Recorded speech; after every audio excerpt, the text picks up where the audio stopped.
the girlfriend in the other dimension, the mushroom, once I said to her, I said, "What should I call you?"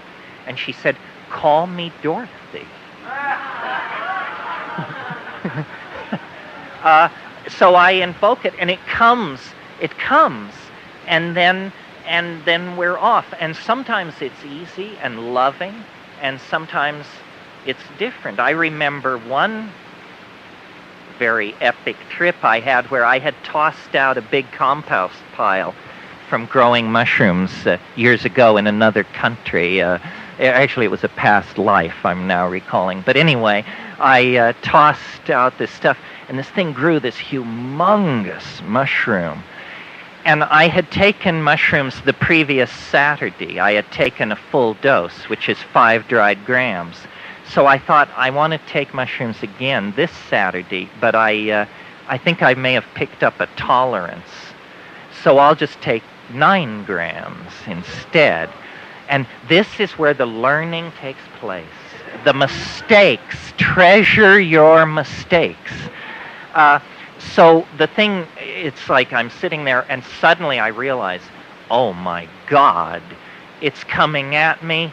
It's 100 miles wide, it's 10 miles high, and it's just rolling toward me. It looks, and I barely had time to lay down. That's how fast. I said, and a voice said, prepare, the storm is about to hit the beach. And I laid down, and it was like a tornado hitting. And at one point I opened my eyes, and there was this woman in a full bondage getup with piercings and rubber panties and the whole thing. And I was lying there between her legs. She was standing upright, and she put her face right down next to mine, and she said, "Is it strong enough for you, asshole?"